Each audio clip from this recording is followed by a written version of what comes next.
کی سیرت کا خاکہ سماعت کیا۔ قرآن مقدسہ میں فرمایا گیا مرج البحرین، یعنی دو سمندر آپس میں ملتے ہیں۔ مرج البحرین یلتقیان بینہما برزخ لا یبغیان یخرج منہما اللؤلؤ والمرجان۔ دو سمندر آپس میں ملتے ہیں، ان کے درمیان ایک حد فاصل ہے اور ان سے موتی اور مونگے نکلتے ہیں۔ مفسرین کی ایک جماعت نے اس آیت کریمہ کی تفسیر میں فرمایا مرج البحرین یلتقیان سے مراد حضرت فاطمہ اور مولا علی کی شادی ہے۔ بینہما برزخ، یہ برزخ سے مراد رسول اللہ کی ذات ہے۔ یخرج منہما اللؤلؤ والمرجان، اس سے مونگا اور موتی نکلتے ہیں۔ اس سے مراد حضرت امام حسن اور امام حسین کی ذات ہے۔ ہجرت نبوی کا تیسرا سال ہے، 15 رمضان المبارک ہے۔ گلستان فاطمہ میں حیدری سلطنت کے آنگن میں ایک شگفتہ پھول کھلتا ہے۔ اللہ کے حبیب مسجد نبوی میں آرام فرما ہے۔ مولا کائنات گھر سے باہر نکلتے ہیں، آقا کے پاس جاتے ہیں اور آقا کو خوشخبری سناتے ہیں میرے آقا مبارک ہو، آپ کی شہزادی کے گھر ایک شہزادہ تولد ہوا ہے۔ میرے آقا مسکرا اٹھے۔ آقا کیا مسکرائے، گویا کی کائنات مسکرا اٹھی۔ دنیا میں وجد آ گیا ہے، کائنات سرور و کیف کی منزل میں آ گئی ہے۔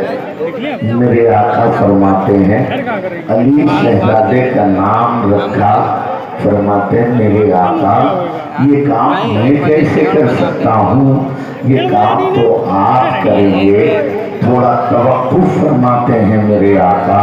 اتنے میں جبریل آتے ہیں، عرض کرتے ہیں میرے آقا اللہ آپ کو سلام کہتا ہے اور شہزادے کی پیدائش پر آپ کو مبارکباد بھی دیتا ہے۔ سبحان اللہ، اللہ اکبر۔ کائنات میں ہے کسی کا ایسا بیٹا یا ہے کسی کا ایسا نواسا جس کی پیدائش پر اللہ نے اس کے نانا کو مبارکباد بھیجی ہو؟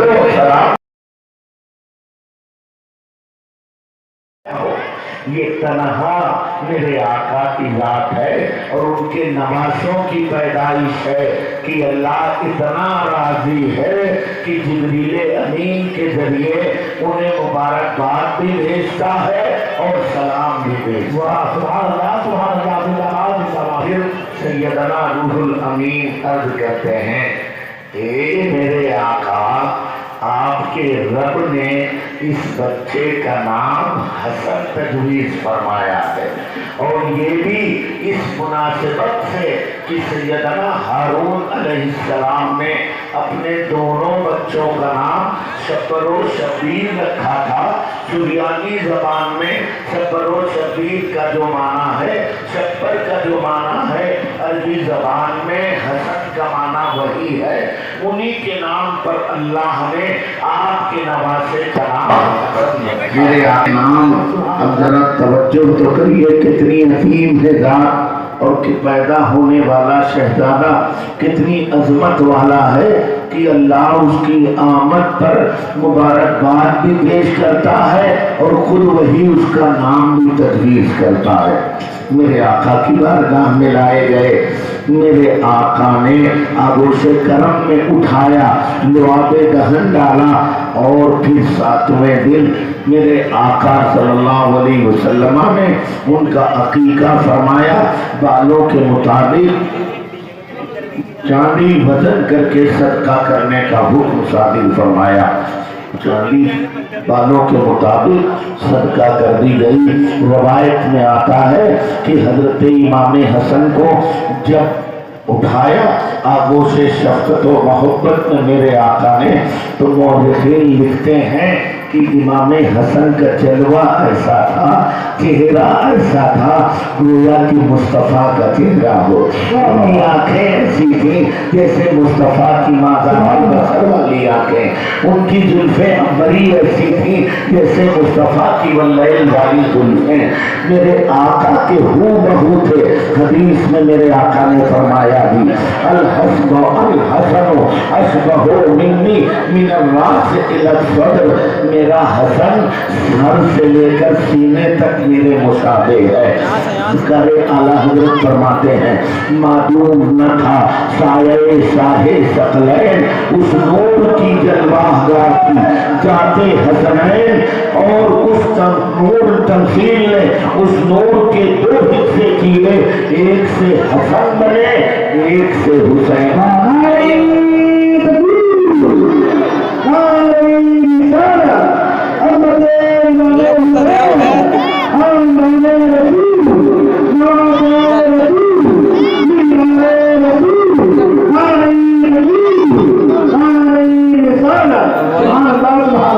جس وقت میرے آقا کا وصال ہوا امام حسن 7 یا 7.5 سال کے تھے، مگر محدثین فرماتے ہیں کہ اتنی کم عمری کے باوجود 13 حدیثیں انہوں نے اپنے نانا کی روایت فرمائی ہیں.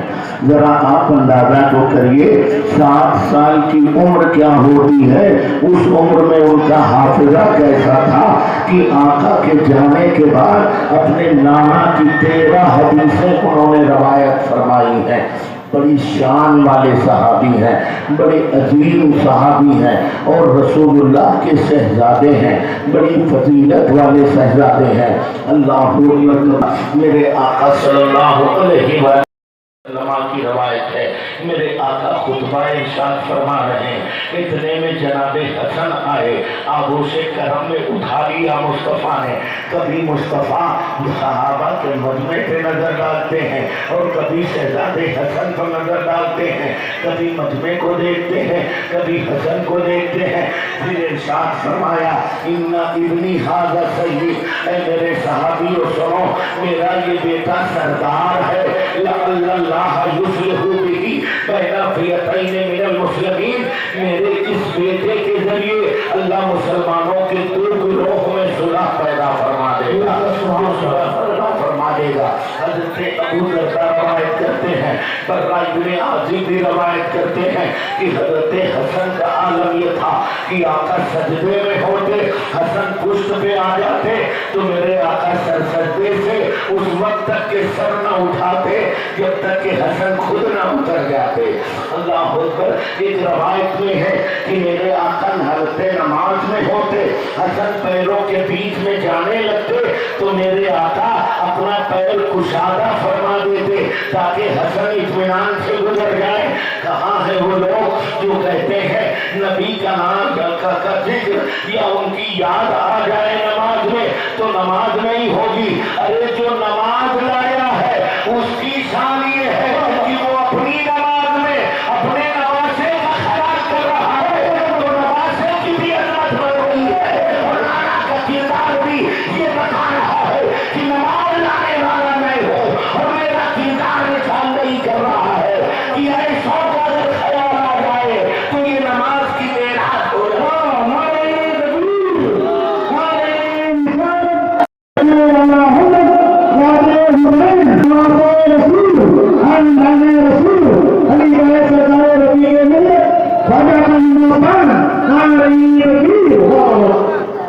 اللہ اکبر کبیرہ. ایک مرتبہ روایت کرتی ہیں سیدہ فاطمہ خود فرماتی ہیں اپنی آغوش میں لیا اپنے شہزادے کو حسن کو اور اپنے ابا کے پاس پہنچ گئی اور میں نے کہا میرے آقا آپ تو قاسم نعمتیں ہیں، اللہ کی نعمتوں کو تقسیم فرماتے ہیں میرے بچے کو بھی کچھ عطا کر دیجیے، اس نواسے کو کچھ دے دیجیے، تو میرے آقا فرماتے ہیں فاطمہ سنو، ان الحسن فلہ ہیبتی وسودتی، اے میری بیٹی یہ حسن ہے، اس کو میں نے اپنی ہیبت اور اپنی سرداری دے دی ہے، والحسین جودی وجرتی، اور حسین کو میں نے اپنی جرأت اور اپنی سخاوت عطا کر دیا۔ اللہ حسین کو میں نے اپنی جرأت اور اپنی سخاوت عطا کر دیا ہے۔ اللہ اکبر۔ روایت میں لکھا ہوا ہے کہ حضرت امام حسن کے بعد اعلیٰ قسم کے اونٹ اور گھوڑے میسر تھے، مگر اپنی پوری زندگی میں انہوں نے 25 حج پیدل کیے، 25 حج پیدل فرمائے ہیں۔ بڑے صاحب کرامت شخصیت ہیں، بڑے فیاض ہیں۔ ایک روایت دیکھو حضرت امام حسن کی سنو، حضرت امام حسن حضرت ابن زبیر کے ساتھ ایک سفر میں موجود تھے، سفر جب ختم ہوا بلکہ راستے میں تھے، منزل ہوئی تو وہ منزل دوپہر کا وقت تھا، ایک ایسے باغیچے میں ہوئی جس کے کھجور کے درخت سوکھ گئے تھے، تنے میں بستر لگایا گیا، ایک جگہ حسن آرام فرما رہے ہیں، بغل میں ابن زبیر آرام کر رہے ہیں، اتنے میں ابن زبیر نے کھجور کے درخت کے تنے کو دیکھا، اوپر شاخوں کو دیکھا، اور دیکھنے کے بعد کہا کیا ہی اچھا ہوتا کہ یہ کھجور لگے ہوتے اور ہم لوگ تازے تازے کھجور کھاتے۔ اتنے میں امام حسن فرماتے ہیں بھائی کیا آپ کو تازہ کھجور کھانے کی ضرورت ہے، خواہش ہے؟ کہا ہاں نواز رسول، میرا جی چاہ رہا ہے کہ میں تازہ کھجور کھاؤں۔ امام حسن نے میرے لفظ پڑھا، پھر کھجور کی طرف نگاہ اٹھائی تو مورخین لکھتے ہیں رب کے حدیث کی روایت ہے کہ وہ درخت جو سوکھے ہوئے تھے تازے ہو گئے، پھل بھی لگے اور پھل ان میں پک بھی گئے اور ٹوٹ ٹوٹ کے زمین پر گرنے بھی لگے۔ آپ کے ایک شکردار نے دیکھا، ایک غلام نے دیکھا تو کہا اللہ کی قسم یہ جادو ہے۔ امام حسن نے فرمایا نہیں نہیں، یہ جادو نہیں ہے، یہ نواز رسول کی دعا کا، یہ نواز رسول کی دعا کا کبیرہ۔ یہ امام حسن رضی اللہ تعالیٰ عنہ ہیں۔ آگے بڑھیے، یہ حسن کا مسئلہ ہے، ابھی اور آگے میں روایت نقل کروں گا، مگر آئیے اب ہجرت کا چوتھا سال ہے، 5 شعبان المعظم ہے، مدینہ طیبہ ہے، گلشن فاطمہ ہے، صحن فاطمی ہے، حضرت علی کے گھر دوسرا پھول کھلتا ہے، حضرت امام حسین پیدا ہوتے ہیں، ان کا نام بھی اللہ کے حبیب نے رکھا، اور رکھنے کے بعد 7ویں دن عقیقہ کیا، بالوں کے مطابق وزن کر کے چاندی صدقہ دی، کان میں اذان دی۔ روایت میں آتا ہے کہ حضرت حسین کو آقا کی گود میں جب لایا جاتا تو آقا کا عالم یہ ہوتا کہ آقا حسین کی زبان کو چاٹا کرتے تھے، چوسا کرتے تھے۔ حدیث کے الفاظ ہیں یمتص لعاب حسین کما یمتص رجل الثمرہ، میرے آقا حسین کی زبان کو ایسے چوستے تھے جیسے کھجور کھانے والا کھجور کی گٹھلی چوسا کرتا ہے۔ اس حدیث کو جب میں نے پڑھا تو میرے ذہن و فکر میں ایک بات آئی کہ دنیا میں تمام نانا ہیں وہ اپنے نواسے سے محبت کرتے ہیں، مگر محبت کے انداز میں نے یہ انداز نہیں دیکھا۔ محبت کرنے والا نانا جب محبت کرتا ہے تو بچے کے اٹھا کے کبھی پیشانی چومتا ہے، کبھی لب چومتا ہے، کبھی رخسار چومتا ہے، خدا نہ خواستہ بچے کا تھوک باہر آ جائے تو فوراً اپنی بیٹی کو بہو کو واپس کر دیتا ہے، اس کا تھوک صاف کر کے لے کے آؤ۔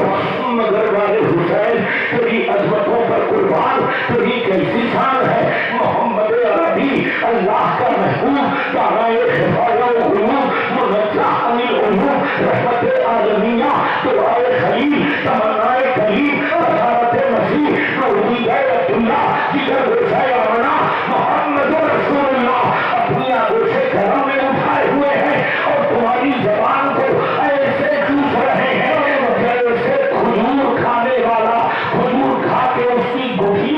کرتا ہے. پیار کا یہ انداز مجھ جیسے کم عقل کے سمجھ میں نہیں آیا. بہت دن تک کہ میں غور کرتا رہا یا اللہ میرے آقا حسین سے اس طرح کیوں محبت کر رہے ہیں. حسن سے کبھی ایسی محبت نہیں کی کہ ان کی زبان چوسی ہو, مگر حسین سے محبت کر رہے ہیں. یہ زبان کیوں چوس رہے ہیں؟ مگر جب پڑھتا گیا کربلا والوں کی چوکھٹ پر پہنچا, انہیں سے استغاثہ کیا, امداد کیا, مدد مانگی کہ حضور یہ راز کیا ہے سمجھا دیا جائے. تو بات فوراً سمجھ میں آ گئی کہ میرے آقا نے حسین کی زبان کو اس لیے چوسا تھا. توجہ ہے نا, توجہ ہے نا, توجہ ہے نا. یہاں سے وہاں تک میں آخری جملہ کہوں اور دلوں پہ اثر کر جائے تو دعاؤں سے آواز دیجیے گا. میرے آقا کو معلوم تھا کہ میرا یہ شہزادہ کربلا جائے گا. یزیدی اسے 3 دن تک کے پیاسا رکھیں گے. میں آج ہی اپنی زبان چسا چسا کر اور سوچن زمین کے اتنے چشمے حسین کو پلا دوں گا کہ یزیدی 3 دن کیا میرے حسین کو 3 صدیاں پیاسا رکھیں تب بھی حسین پیاس کی شکایت نہ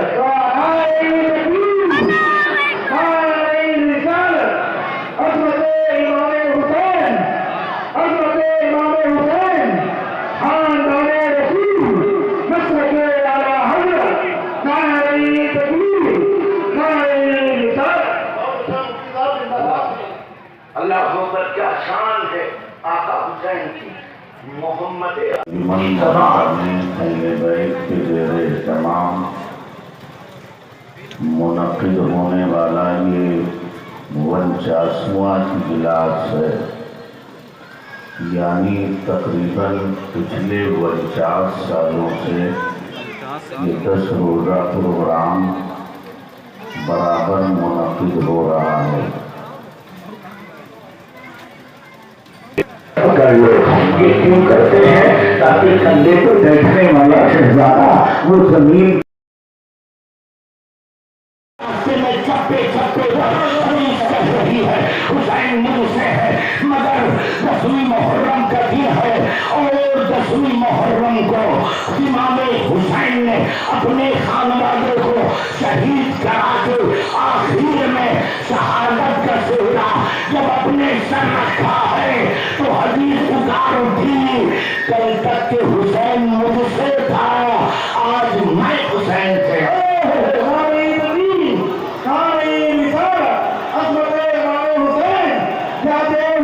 دنیا کو چھوڑتی ہے میرے آقا زلفے کیوں پکڑا رہے ہیں.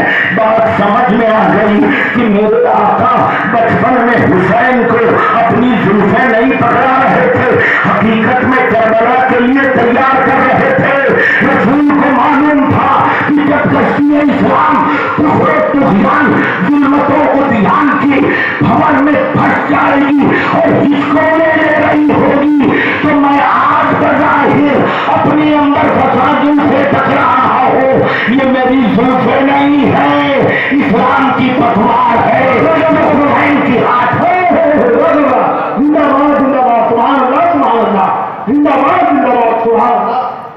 اسی لیے میرے آقا نے فرمایا تھا حسین منی وانا من الحسین. حسین مجھ سے ہے اور میں حسین سے. اللہ اکبر. اب میں تھوڑی سی توجہ چاہوں گا حضرات کی. میری آواز بھی ساتھ میں دے رہی اور یہ میں طرفہ تماشا ہے. خیر بہرحال توجہ ہے آپ کی. میرے آقا نے فرمایا حسین مجھ سے ہے اور میں حسین سے. یہ حدیث بہت مرتبہ آپ نے سنی, بچپن سے پورے بڑھاپے میں آ گئے, بچے جوان ہو گئے حدیث سنتے سنتے. علماء سے اس کی تشریح بھی سنی, مگر میں آج ایک نقطے کی طرف اشارہ کروں گا. یہ صاحبان علم تشریف فرمائے, اگر کہیں میری فکر نے کام کیا ہو تو یہ بزرگ علماء, ہماری جماعت کے نوجوان علماء, یہ ہمیں دعاؤں سے نواز دیں گے. یہ حدیث جب پڑھی جاتی ہے حسین منی و انا من الحسین، حسین مجھ سے ہے اور میں حسین سے ہوں۔ تو اس کا مطلب شارحین حدیث نے یہ بیان فرمایا کہ اس حدیث سے آقا نے حسین سے اپنا قرب بیان فرمایا، یعنی جو حسین سے محبت کرے گا وہ مجھ سے محبت کرے گا، جو حسین سے دوستی کرے گا وہ مجھ سے کرے گا، جو حسین سے دشمنی کرے گا وہ ہم سے کرے گا۔ مگر میں آپ کو ایک اور وضاحت جس کی سناتا ہوں، امید کہ انشاءاللہ ایمان تازہ ہو جائے گا۔ دیکھو حدیث کے دو ٹکڑے ہیں، ایک ٹکڑا ہے جس میں نبی فرماتے ہیں حسین منی، حسین مجھ سے ہے۔ یہ بات سمجھ میں آتی ہے کہ حسین نواسے ہیں اور آقا نانا ہے، تو ہر نواسا نانا سے ہوتا ہے، نانا نہ ہوتے اما نہ ہوتی، اما نہ ہوتی نواسا نہ ہوتا۔ تو یہ بات تو بالکل کلیئر ہے، ذہن اس کو قبول کر لیتا ہے۔ حسین منی آقا کہہ رہے ہیں، محمد عربی کہہ رہے ہیں کہ حسین مجھ سے ہے، بات سمجھ میں آ رہی ہے، لیکن وہ انا من الحسین اور میں حسین سے ہوں، عقل اس کو تسلیم نہیں کرتی ہے۔ تو میں اس بات کو سمجھانے کے لیے ایک مثال دیتا ہوں۔ فرض کریے حضرت علامہ عرفان امجدی صاحب نے اپنے گھر میں میری دعوت کی، میں دعوت میں گیا، سارے لوگ ملاقات کیے، آگے بڑھا، ایک خوبصورت سا شہزادہ اچھے کپڑے پٹھانی ڈریس میں ٹوپی لگائے ہوئے نہایت ادب سے آیا، سلام کیا، ہاتھ ملایا، دست بوسی کی۔ اس کا یہ ادب دیکھ کر میں نے بغل میں کھڑے مولانا تنویر بلال سے، مفتی عرفان مصباحی سے، مصوفی لال محمد سے، سید عرفان سے، عامر صاحب سے میں نے پوچھا، اے صوفی صاحب یہ بتائیے یہ بیٹا کس کا ہے، یہ کون ہے، یہ کون ہے؟ تو فوراً صوفی صاحب نے کہا، ارے حضرت یہ مفتی عرفان کا بیٹا ہے، مفتی عرفان صاحب کا بیٹا ہے۔ توجہ ہے نا، توجہ ہے نا۔ انٹروڈکشن کا انداز یہی ہوتا ہے، تعارف کا انداز یہی ہوتا ہے۔ بچہ جب تک کہ چھوٹا ہوتا ہے، ددیحال میں ہوتا ہے، تو باپ دادا کے نام سے تعارف کرایا جاتا ہے، یہ اس کا بیٹا ہے، یہ اس کا پوتا ہے۔ اور جب ننیحال جاتا ہے تو تعارف ماں کے ذریعے ہوتا ہے، یہ کلیمن کا بیٹا ہے، یہ سرگنی کا بیٹا ہے، یہ شگفتہ کا بیٹا ہے، وغیرہ وغیرہ۔ میں گیا، میں نے دیکھا شہزادے کا ادب دیکھا، احترام دیکھا، میں نے سوال کیا، صوفی صاحب یہ کون ہے؟ صوفی صاحب نے فوراً جواب دیا، یہ مفتی عرفان امجدی کا بیٹا ہے۔ توجہ ہے نا، توجہ ہے نا، توجہ ہے، عرفان امجدی کا بیٹا ہے۔ میں نے کہا سبحان اللہ۔ پھر چلے گئے، 18 سال گزر گئے، نہ مفتی صاحب سے کوئی ملاقات ہے، نہ ان کے گھر جانے کا موقع آیا۔ سب روز گزرتے رہے، سورج طلوع ہوتا رہا، غروب ہوتا رہا۔ پھر ایک وقت ایسا آیا کہ مفتی عرفان صاحب امجدی کا ایک دعوت نامہ آیا، حضرت میرے بیٹے کا عقد ہے، اس میں آپ کو تشریف لانا ہے۔ اللہ اکبر، جو ہے نا، میں نے ان کی محبتوں کا پرخلوص جواب دیا۔ وہاں پہنچا، میں نے دیکھا کہ اب بیٹا سجا ہوا ہے، جا رہا ہے، دولہا بنا ہوا ہے۔ دلہن کے گھر پہنچا، سسرال والوں نے بچے کے بیٹھنے کا اہتمام بہت اچھا کیا تھا۔ بسم اللہ بیٹھا ہوا ہے، بغل میں نانا بیٹھے ہوئے ہیں، بغل میں ماموں بیٹھے ہیں، دادا بیٹھے ہیں، اور رشتے دار بیٹھے ہوئے ہیں، ہم لوگ بھی بیٹھے ہوئے ہیں۔ اتنے میں ایک ضعیف آیا، اس نے بوڑھے سے کے بارے میں صوفی صاحب سے پوچھا، اے صوفی صاحب یہ بوڑھو کون ہے، یہ بوڑھو کون ہے، یہ بوڑھو کون ہے؟ توجہ ہے نا، توجہ ہے نا آپ کی۔ تو اب صوفی صاحب کیا کہتے ہیں، یہ بوڑھے میاں دولہے کے دادا ہیں، دولہے کے نانا ہیں، دولہے کے خالو ہیں، دولہے کے ماموں ہیں۔ میرے ذہن میں فوراً بات آئی، میں نے کہا صوفی صاحب 18 سال پہلے میں گیا تھا، میں نے اسی بچے کے بارے میں پوچھا تھا یہ کون ہے، تو آپ نے اس کا تعارف اس کے باپ کے نام سے کرایا تھا اور کہا تھا یہ مفتی عرفان امجدی کا بیٹا ہے۔ آج یہ الٹی گنگا کیسے بہ رہی ہے؟ آج جب پوچھا جا رہا ہے یہ کون ہے، تو آج بیٹے کا تعارف اس کے باپ دادا سے نہیں بلکہ باپ دادا کا تعارف اس کے بیٹے سے کرایا جا رہا ہے۔ آج کہا جا رہا ہے دولہے کے دادا ہیں، دولہے کے پرانا ہے، دولہے کے خالو ہے، دولہے کے بھائی ہے۔ میں نے کہا صوفی صاحب یہ تعارف کا انداز کیوں بدل گیا؟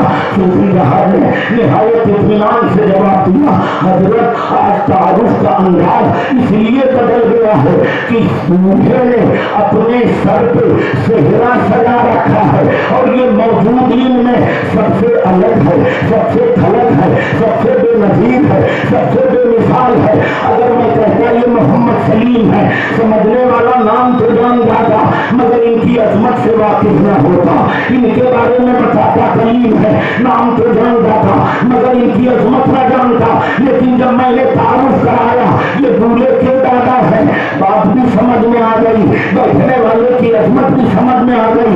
میں نے کہا بس صوفی صاحب ٹھہر جائیے، آپ نے مجھے حدیث نبوی کا مفہوم سمجھا دیا ہے۔ میرے آقا نے فرمایا حسین منی، حسین مجھ سے ہے، حسین مدینے میں ہے، حدیث کہہ رہی ہے حسین مجھ سے ہے، مدینے کی گلیوں میں ہے، حدیث کہہ رہی ہے حسین مجھ سے ہے، مدینہ سے سفر کیا، حدیث کہہ رہی ہے حسین مجھ سے ہے، مگر حدیث کہہ رہی ہے حسین مجھ سے ہے، مکہ سے کوفہ کی طرف کہیں وہ گر نہ جائے، یہ عام رواج ہے۔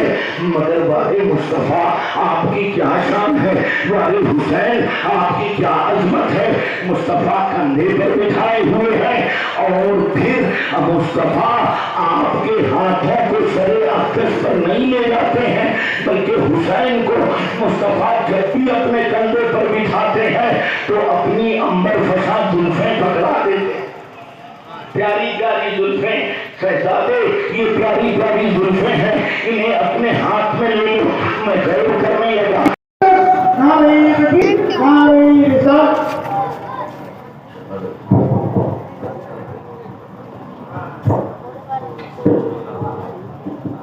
سبحان اللہ سبحان اللہ، زندہ باد زندہ باد، سبحان اللہ سبحان اللہ۔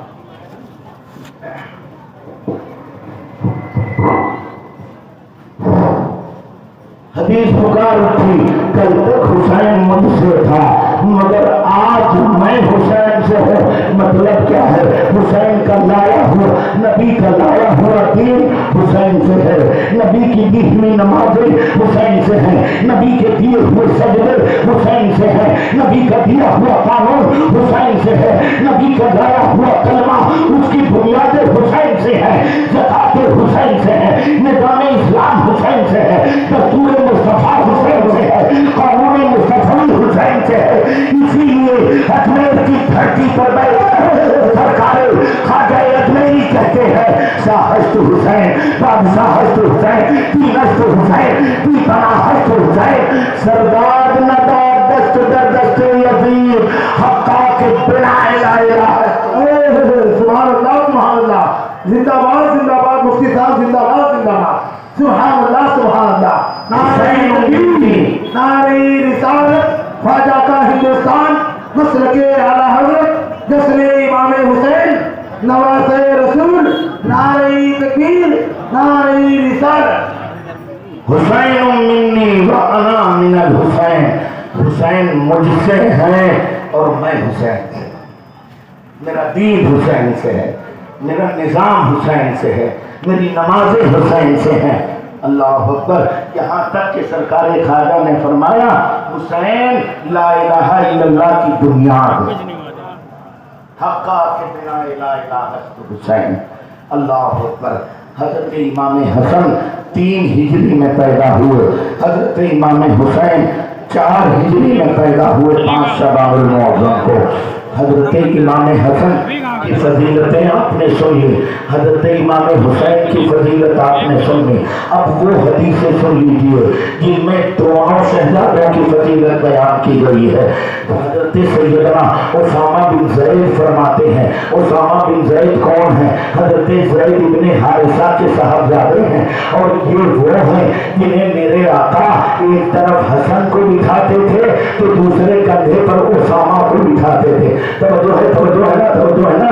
اور اسی لیے شاعر نے کہا جہاں ذکر خیر الانام آتا ہے جلی حرفوں میں اسامہ کا بھی نام آتا ہے۔ ہے. ایک کاندھے پر لخت جگر شیر خدا, دوسرے کاندھے پر فرزند غلام آتا ہے. اسامہ بن زید کہتے ہیں رات کا وقت تھا, میں کسی ضرورت سے اپنے آقا کے پاس حاضر ہوا, آقا کے پاس پہنچا, میں نے دستک دی, آقا آئے, دروازہ کھولا, میں نے ضرورت بیان کی, آقا نے ضرورت پوری کر دی. اس کے بعد میں نے دیکھا کہ آقا چادر اوڑھ رہے ہیں اور چادر کو پوری پوری سے لگ رہی ہے. تو میرا دل مانا, میں نے اپنے آقا سے عرض کر دیا اے میرے آقا یہ کیا آپ اٹھائے ہوئے ہیں؟ تو اسامہ بن زید کہتے ہیں میرے آقا نے چادر ہٹا دیا تو میں نے دیکھا کہ ایک طرف حسن ہے دوسری طرف حسین ہے, اور میرے آقا نے فرمایا اے اسامہ سنو, ابن ابن آیا یہ دونوں میرے بیٹے ہیں, وہ ابن ابنتی اور میری بیٹی کے بھی بیٹے ہیں. اللہ اللہ, یہ شان ہے حضرت سیدنا امام حسن اور حسین کی. میرے آقا صلی اللہ علیہ وسلم نے ارشاد فرمایا جو حسن اور حسین سے محبت کرے گا وہ مجھ سے محبت کرے گا, اور جو مجھ سے محبت کرے گا وہ اللہ سے محبت کرے گا. میرے حسن حسین سے جو دشمنی کرے گا وہ مجھ سے دشمنی کرے گا, اور جو مجھ سے دشمنی کرے گا وہ خدا سے دشمنی کرے گا. اللہ اکبر کبیرہ, کتنی عظیم ہستیاں ہیں یہ, کتنے عظیم المرتبت لوگ ہیں یہ. سنو حضرت عبدالرحمن جامی رحمت اللہ علیہ شواہد النبوہ لکھتے ہیں, مشہور واقعہ ہے, فرماتے ہیں کہ ایک دن میرے آقا سیدہ فاطمہ کے گھر پہ آرام فرما رہے تھے, تشریف لے گئے اور پھر آپ اٹھ کے بیٹھے تو ایک طرف داہنی طرف جناب حسین ہیں, بائیں طرف جناب ابراہیم حضور کے شہزادے ہیں. اتنے میں جبریل امین آئے, اللہ کا سلام کہا اور فرمایا اللہ کے حبیب ان دونوں سے آپ کو بہت محبت ہے, بہت پیار ہے. آقا نے فرمایا ہاں ہاں, ایک تو میرا ہی بیٹا ہے اور ایک میری بیٹی کا بیٹا ہے, دونوں سے مجھے بڑی انسیت ہے, دونوں سے مجھے بڑا لگاؤ ہے, دونوں سے مجھے بہت پیار ہے. اللہ اکبر. جبریل امین کہتے ہیں میرے آقا آپ دونوں کو چاہتے تو بہت ہیں, مگر سنیے آپ کا رب دونوں کو آپ کے پاس یکجا نہیں رکھے گا, دونوں میں سے ایک رہے گا, مگر یہ اختیار آپ کا ہے, چاہے تو حسین کو اختیار کریں چاہے تو ابراہیم کو اختیار کریں. میرے آقا فرماتے ہیں میں نے سوچا اگر ابراہیم کو اختیار کیا حسین دنیا سے چلے جائیں گے تو مجھے بھی تکلیف ہوگی, بیٹی فاطمہ کو بھی ہوگی, علی کو بھی ہوگی اور لوگوں کو بھی ہوگی, لیکن اگر میں نے حسین کو اختیار کیا ابراہیم جائیں گے تو سب سے زیادہ تکلیف مجھے ہی ہوگی. آپ فرماتے ہیں پھر میں نے جبریل سے کہا میں نے اپنے حسین کو اختیار کیا. چند دنوں کے بعد حضرت ابراہیم دنیا سے رخصت ہو گئے. پھر مورخین لکھتے ہیں پھر کبھی حسین آقا کی بارگاہ میں جاتے تو آقا مرحبا اہلا و سہلا کہتے اور فرماتے ہیں لوگوں دیکھو حسین آ رہے ہیں, ان پر میں نے بیٹے ابراہیم کو قربان کر دیا, میں نے اپنے بیٹے ابراہیم کو قربان کر دیا ہے. اللہ اکبر. کیسے ہیں شہزادے, واقعہ سنیے اور پھر میں تھوڑا سا تبصرہ بیان کروں گا اور پھر آپ سے اجازت چاہوں گا معذرت کے ساتھ, اس لیے کہ میری آواز ساتھ نہیں دے رہی, میں اپنی طاقت سے کہیں جا نہیں بولوں تاکہ مضمون کے ساتھ تھوڑا بہت انصاف ہو سکے. کتنے عظیم ہیں. آج کچھ لوگ ہیں زمانے میں جو کہتے ہیں یزید امیر المومنین تھا, معاذ اللہ رب اللہ, استغفر اللہ. کچھ لوگوں کو یزید سے حضرت بہت پیار ہو گیا. امیر المومنین امام کو کہتے ہیں وہ باغی تھے. ذرا واقعہ دیکھو اور پھر وہ یزیدوے کو دیکھنا اور حسین کو دیکھ لینا اور ان کی ذریت کو دیکھنا. یزید کی جو کیفیت لکھی ہے تاریخ میں وہ لکھا کہ بھٹکا کریہ الصوت کریہ السیرت کریہ الصورت, بڑا موٹا پیٹ نکلا ہوا عجیب قسم کا آدمی تھا, بدنما تھا. اور یزید کو امیر المومنین کہنے والے بھی دیکھو گے داڑھی رکھائے ہوں گے مگر بدبودار نظر آئیں گے.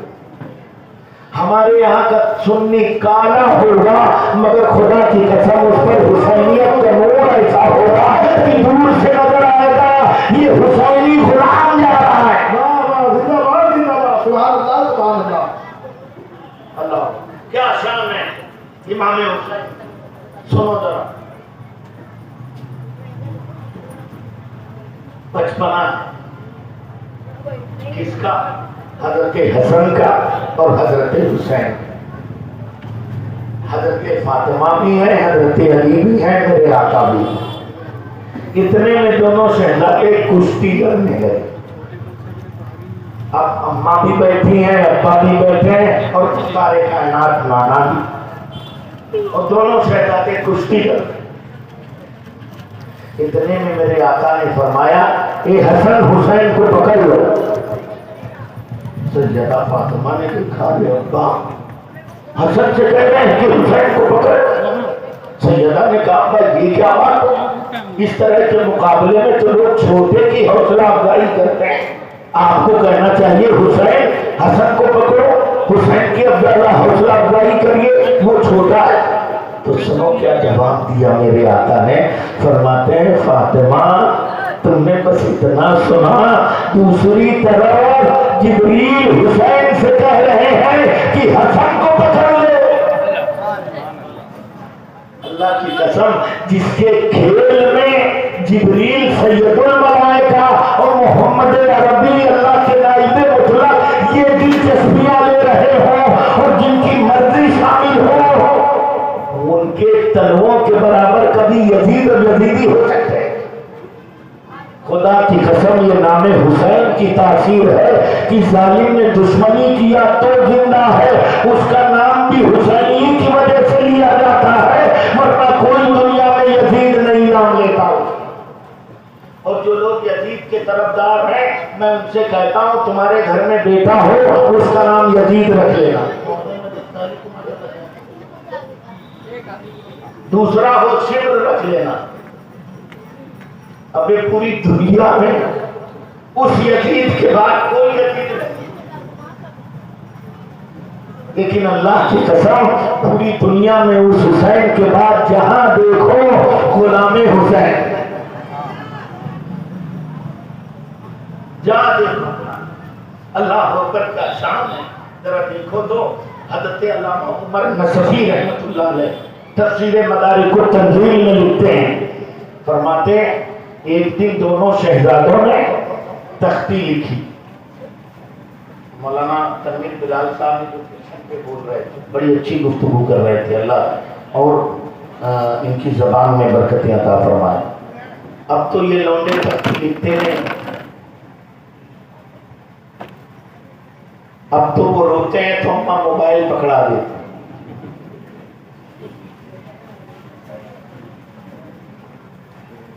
اور پھر یہی موبائل لینے والے لوڈے جب بڑے ہوتے ہیں نا اماں کو ڈھونڈتے ہیں تو اماں پھر مولانا صاحب کے بعد بات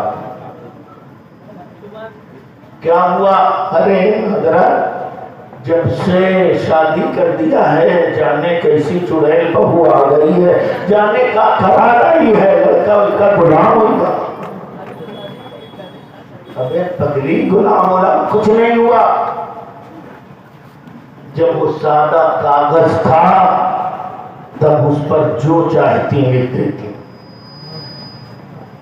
اس وقت تم نے اسے موبائل پکڑایا کارٹون دکھایا فلمیں دکھائیں مکے دکھائے ڈانس دکھایا. بڑا ہو کے وہ وہی کر رہا ہے تو اس میں اس کا کم قصور ہے قصور تمہارا. کاش تم نے اس کے بچپنے میں سیدہ کی کہانی سنائی ہوتی حسن و حسین کا کردار بتایا ہوتا قرآن پڑھایا ہوتا بزرگوں کے ادوار بتائے ہوتے تو تمہیں کسی مولانا سے تعویذ لینے کی ضرورت نہ پڑتی. ان بچوں کو تعلیم دیجیے تعلیم موبائل نہ دیجیے. ان کے ہاتھوں میں قلم پکڑائیے قلم. خدا کی قسم قوموں کی تقدیریں ہلکی مٹھیا سے نہیں بدلی جاتی.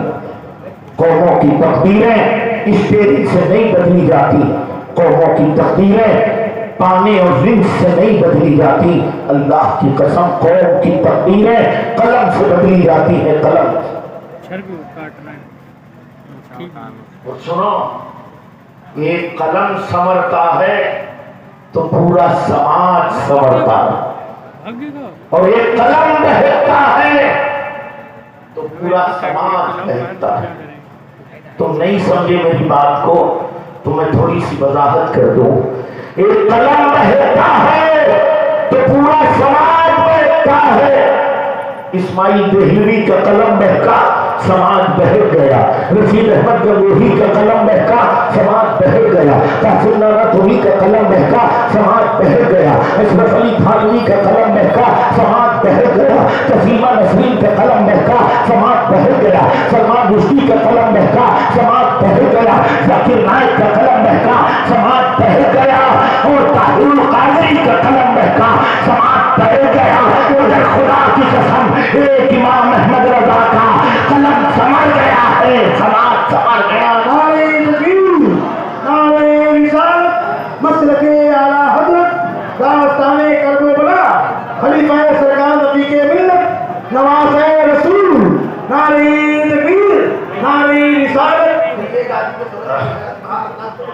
قلم سمر گیا ہے، ایک بہکا ہوا قلم جب لکھتا ہے۔ توجہ ہے نا، توجہ ہے، میں اور سمجھا دیتا ہوں قلم کی حیثیت کو۔ اپنے بچوں کو ایجوکیٹڈ بناؤ، پڑھا لکھا بناؤ، عالم بناؤ، حافظ بناؤ، قاری بناؤ، اس کے بعد جو چاہے بناؤ۔ ان کے ہاتھوں میں قلم دو، بہتا ہوا قلم لکھتا ہے تو وہ لکھتا ہے کہ جس کا نام محمد یا علی ہے وہ کسی چیز کا مالک و مختار نہیں۔ بہتا ہوا قلم لکھتا ہے تو لکھتا ہے کہ جس کا جو نبی مر کے مٹی میں مل گئے۔ بہتا ہوا قلم لکھتا ہے تو لکھتا ہے نبی کو پیٹ پیچھے کا علم نہیں۔ بہتا ہوا قلم لکھتا ہے تو لکھتا ہے نبی ہماری طرح تھے۔ مگر سنو، جب سمرا ہوا قلم لکھتا ہے تو یہ لکھتا ہے اے میرے آقا، یہ آپ کا کھا کے آپ کی غداری کرتے ہیں اور آپ کو محتاج کرتے ہیں، مگر آپ کا غلام یہی کہے گا میں تو مالک ہی کہوں گا کہ مالک کے حبیب یعنی محبوب رحیم ہے، نہیں میرا تیرا۔ بہتا ہوا قلم لکھتا ہے تو لکھتا ہے نبی مر کے مٹی میں مل گئے۔ سمرا ہوا قلم لکھتا ہے تو لکھتا ہے تو زندہ ہے واللہ، تو زندہ ہے واللہ، میری چشمہ عالم سے سب جانے والے۔ بہتا ہوا قلم لکھتا ہے تو لکھتا ہے پیٹھ پیچھے کا علم نہیں۔ سمرا ہوا قلم لکھتا ہے تو لکھتا ہے اور کوئی خیر کیا تم سے نہا ہو بھلا، جب نہ خدا ہی چھپا تم پہ کھڑا رہو۔ بہتا ہوا قلم لکھتا ہے تو لکھتا ہے ہماری طرح تھے۔ سمرا ہوا قلم لکھتا ہے تو لکھتا ہے اور اللہ کی سرکار قدم شان ہے یہ انسان نہیں، انسان وہ انسان ہے یہ۔ قرآن تو ایمان بتاتا ہی ہے، ایمان یہ کہتا ہے میری جان۔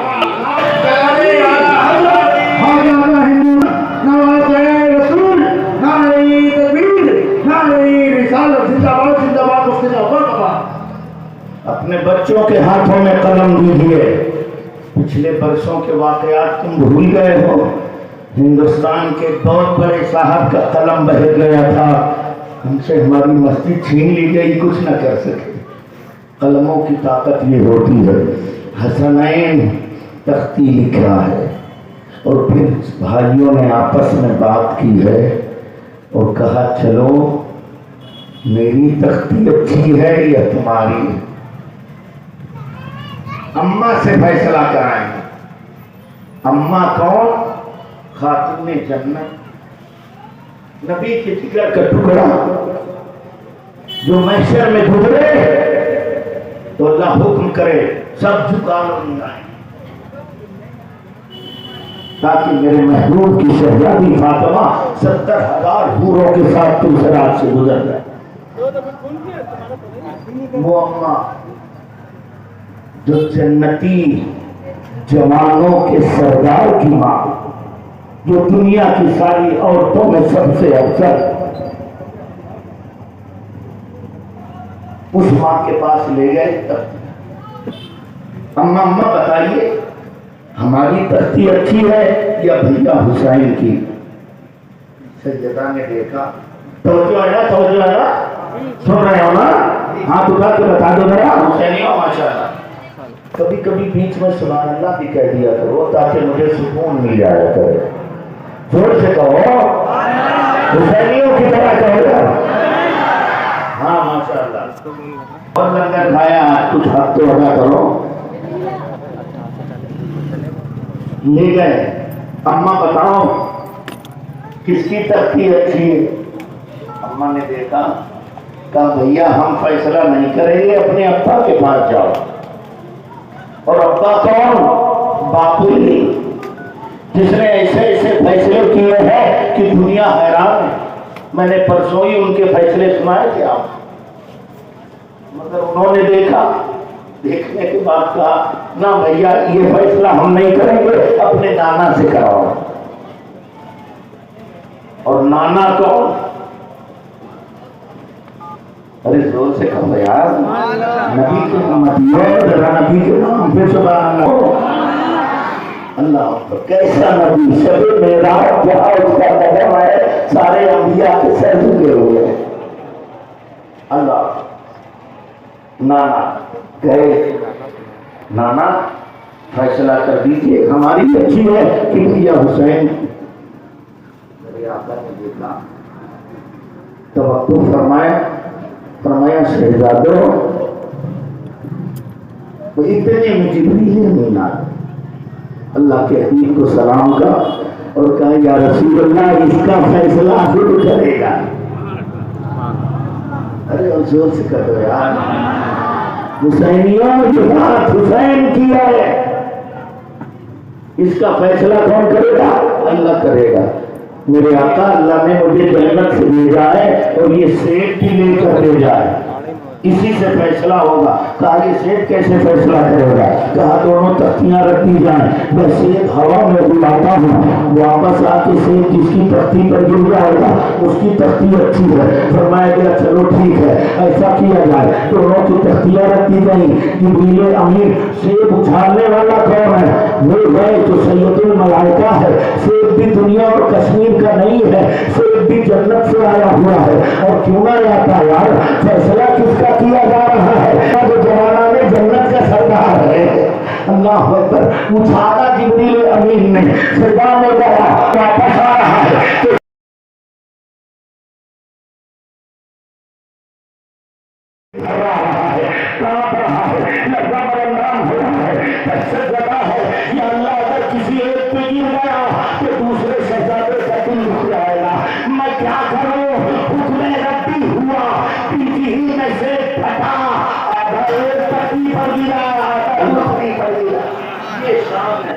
ہے کوئی بچہ جس کے دنیا کے کام میں مشیت اس قدر انوالو ہو اور دخیل ہو؟ یہ صرف نبی کے شہزادے اور نواسے ہیں جن کے دنیا کے کام میں رب کی مشیت کی شمولیت ہے. حضرت سیدنا امام حسن اور حسین کا بڑا مرتبہ ہے. حضرت امام حسن رضی اللہ تعالیٰ عنہ نے ایک دن بات چونکہ امام حسن سے چل رہی دونوں کی فضیلت بیان کر دیا. اب تھوڑی سی تعریف سن لو بہت مختصر انداز میں. امام حسن نے ایک دن خواب دیکھا، نشانی پر قل هو اللہ احد لکھا ہوا. اٹھے تو اپنے گھر والوں سے بتایا میری پیشانی پر قل اللہ احد لکھا ہوا ہے، میں نے یہ خواب دیکھا. تو سارے گھر والے بہت خوش ہوئے. ارے یہ تو بڑا مبارک تھا. مگر یہ بات جب حضرت سعید ابن مسیب رضی اللہ تعالیٰ عنہ تک پہنچی جو مشہور تابعی ہیں تو آپ نے فرمایا شہزادے رسول اگر یہ خواب آپ نے دیکھا ہے تو پھر یاد رکھیے آپ کی ظاہری زندگی کے صحیح ثابت ہوئی. یہ ختمے کے بعد حضرت امام حسین میں چند دن حیات ظاہری میں رہے، اس کے بعد آپ نے جام شہادت نوش فرمایا۔ آپ کو زہر دے کر شہید کیا گیا۔ زہر کیسے دیا گیا اس کی تفصیل کچھ اس طرح مورخین نے اور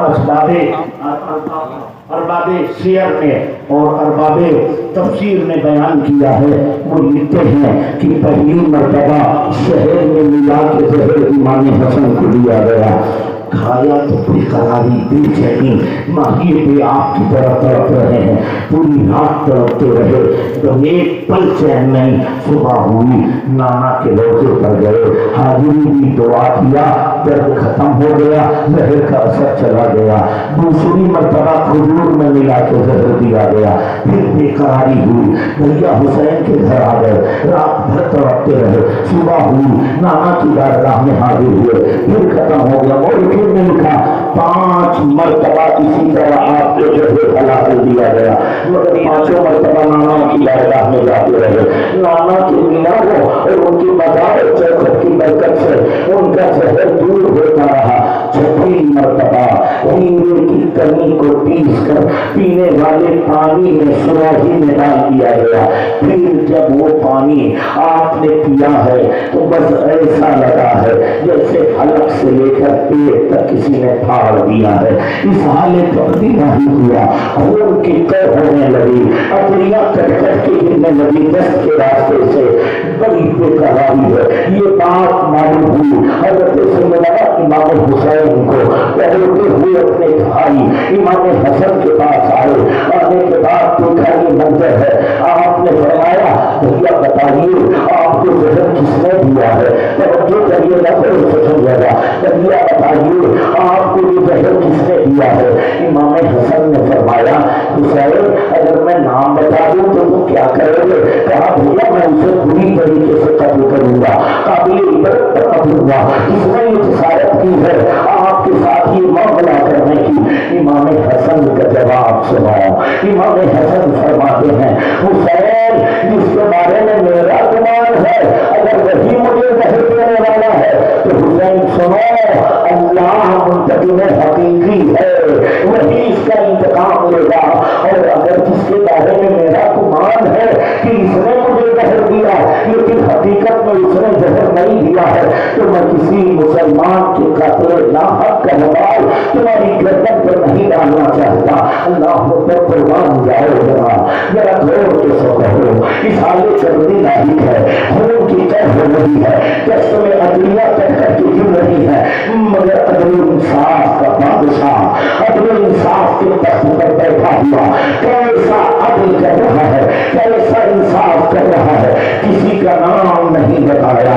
آپ نے فرمایا حسین اس معاملے کو میں اللہ کے دستے قدرت پر چھوڑ رہا ہوں، اللہ بہتر انتقام لینے والا ہے۔ امام حسین فرماتے ہیں جب میرے بھیا کی نظر کا عالم آیا تو میں نے بڑی بے قراری دیکھی اپنے بھائی حسن کے اندر، میں نے پکار کر کہا بھیا حسن یہ بے قراری کیسی ہے، یہ اضطراب کیسا ہے، یہ بے قراری کیسی ہے، یہ کروٹوں پہ کروٹ لینا کیسا ہے؟ کیا آپ اپنے نانا کے پاس نہیں جا رہے ہیں، آپ اپنے ابا کے پاس نہیں جا رہے ہیں، آپ اپنی اماں کے پاس نہیں جا رہے ہیں؟ تھوڑی دیر ٹھہرے ہوئے چچا جعفر تیار کے پاس جائیں گے اور نانی خدیجہ کو بڑا انتظار کر رہی ہوں گی، مگر حضرت امام حسن جواب دیتے ہیں بھائی حسن بھائی حسین سنو بات تو تم صحیح کہہ رہے ہو، مگر حسن میں جو معاملات دیکھ رہا ہوں، جن معاملات میں داخل ہوا ہوں، اس سے پہلے ان معاملات میں کبھی نہیں داخل ہوا، اور جو اللہ کی مخلوق میں دیکھ رہا ہوں اس سے پہلے میں نے کبھی نہیں دیکھا ہے۔ اللہ اکبر، آپ اندازہ فرمائیے کتنی بزرگ ترین ہستیاں ہیں، مگر جب وقت نظر ہے موت کا وقت قریب ہے تو کیسی بے قراریاں ہوئی ہیں، کیسا اضطراب ہے، یہ ہم اور آپ ذرا اپنا مشاہدہ کریں اور محاسبہ کریں کہ ان بدعمالیوں کے بعد ہمارا حال کیا ہوگا۔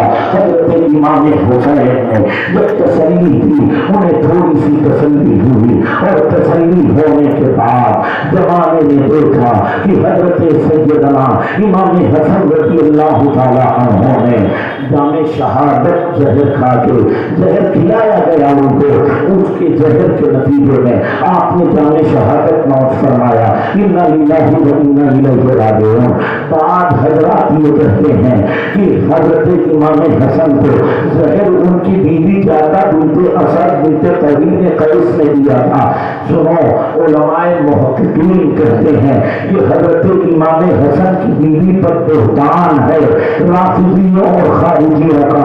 یہ تو ممکن ہی نہیں ہو سکتا کہ جو بیوی امام حسن کی صحبت میں رہی ہو، وہ بھی الزام یہ کہ یزید کے بہکاوے میں آ کے یزید نے ان کو لالچ دیا تھا کہ تم زہر دے دو، ان کے دنیا سے جانے کے بعد میں تم سے نکاح کر لوں گا۔ اس لالچ میں آ کے امام حسن کی بیوی وہ کبھی اپنے شوہر کو زہر دے سکتی ہے؟ ممکن ہی نہیں۔ سنو، علماء فرماتے ہیں امام حسن کثیر التجوز سے اپنی ظاہری زندگی میں تقریباً انہوں نے 100 نکاح کیے۔ بعض عورتوں کو تو ایک دو رات کے بعد ہی طلاق دے دیا۔ حضرت علی کو کوفہ میں کھڑے ہو کے اعلان کرنا پڑا، اے لوگوں، اپنی بیٹیوں کے نکاح تم حسن سے نہ کیا کرو۔ مگر ان میں ایک یمنی کھڑا ہوا اور کھڑا ہونے کے بعد کہا، اے امیر المومنین، آپ چاہے جتنا منع کریں اور حسن چاہے 1 گھنٹے کے بعد طلاق دے دیں، مگر ہم اپنی بیٹیوں کا نکاح ان سے کرتے جائیں گے، کرتے جائیں گے۔ علی سیے کی حسین کے حسن کے ذریعے ہم محمد عربی کے رشتے دار کہلائیں گے۔ ایک روایت میں یہ بھی آیا کہ خود حضرت امام حسن سے کسی نے پوچھا کہ آپ اتنی شادیاں کیوں کر رہے ہیں، اور شادی کرتے ہیں تو 1-2 دن کے بعد طلاق دے دیتے ہیں؟ تو امام حسن نے بھی یہی جواب دیا کہ میں اس لیے شادیاں کر رہا ہوں کہ میرے توسل سے وہ لوگ رسول اللہ کے رشتے دار ہو جائیں، اور جو بچیاں سماج کی میرے نکاح میں آئیں گی سیدہ کی بہو کہلائیں گی۔ اللہ اکبر۔ اس لیے یہ ممکن ہی نہیں۔ اور یہ بھی فرمایا مورخین نے، جن عورتوں کو 1-2 دن کے بعد بھی حضرت امام حسن نے طلاق دیا، پھر پوری زندگی انہوں نے کسی سے دوسرا نکاح نہیں، امام کی محبت میں پوری زندگی گزار دی۔ تو کیا یہ ممکن ہے ایسی زوجہ سے جنہوں نے زندگی کا خاصا حصہ امام کے ساتھ گزارا ہو اور انہوں نے امام کو زہر دے دیا ہو؟ یہ خارجیوں اور رافضیوں کی تہمت ہے امام کی بیوی پر۔ اللہ تعالیٰ ہمیں اور آپ کو خارجیوں اور رافضیوں کے ان تہمتوں اور بدعقیدگیوں سے ہمیں اور آپ کو بچائے۔ امام حسن رضی اللہ تعالیٰ عنہ شہادت سے پہلے، اب میں آپ کو عرض کرتا ہوں، یہاں سے سنیے ذرا غور سے۔ حضرت امام حسن حضرت علی جب شہید ہو گئے تو ان کی شہادت کے بعد حضرت امام حسن تخت خلافت پر بیٹھے، 6 مہینہ تخت خلافت پر آپ رہے۔ اس کے بعد حضرت امیر معاویہ ان کے شام سے چل کر کوفہ حضرت امام حسن کے پاس آئے، دونوں میں مصالحت ہو گئی۔ کچھ شرطوں پر حضرت امام حسن نے تخت خلافت حضرت امیر معاویہ کے سپرد کر دیا۔ اللہ اکبر کبیرہ۔ وہ شرطیں کیا تھی؟ ایک شرط یہ تھی فی الحال خلافت حضرت امیر معاویہ کو دی جاتی ہے، بعد میں حضرت امام حسن کو مل جائے گی ان کے انتقال کے بعد۔ دوسری شرط یہ تھی کہ حضرت علی امیر معاویہ میں جو جنگ ہوئی تھی اس میں جو لوگ حضرت علی کے ساتھ تھے ان سے کوئی بدلہ نہیں دیا جائے گا۔ تیسری شرط یہ تھی کہ امام حسن کے اوپر جتنے قرض ہیں وہ حضرت امیر معاویہ ادا کر دیں گے۔ امیر معاویہ نے سر جھکا کے ساری شرطوں کو قبول کر لیا اور رسول اللہ کا وہ فرمان سچ ثابت ہوا جس میں نبی نے فرمایا تھا، میرا یہ بیٹا مسلمانوں کے 2 گروہوں کے درمیان صلح کرنا۔ اس طرح سے حضرت امیر معاویہ رضی اللہ تعالی عنہ تخت خلافت پر بیٹھ گئے۔ حضرت امیر معاویہ درود شریف پڑھ لیجیے۔ سیدنا مولانا محمد مادنی بن کرم وعلى آله وصحبه وسلم صلاۃ و سلام علیک یا رسول اللہ صلی اللہ تعالی علیہ وسلم۔ درود شریف ایک بار پڑھیں۔ اللہ رسول محمد صلی اللہ علیہ وسلم محمد محمد صلی اللہ علیہ وسلم صلاۃ و سلام علیک یا رسول اللہ صلی اللہ تعالی علیہ وسلم۔ حضرت امیر معاویہ رضی اللہ تعالی عنہ یہ صحابی رسول ہے۔ ایک روایت میں یہ ہے کہ صلح حدیبیہ کے موقع پر ایمان لے آئے تھے مگر ظاہر فتح مکہ میں کیا، اور یہ رسول اللہ کے صالح بھی ہیں، برادر نسبتی بھی ہیں۔ ان کی بہن حضرت ام حبیبہ حضور کی اہلیہ محترمہ ہیں۔ میرے آقا کے بڑے عظیم صحابہ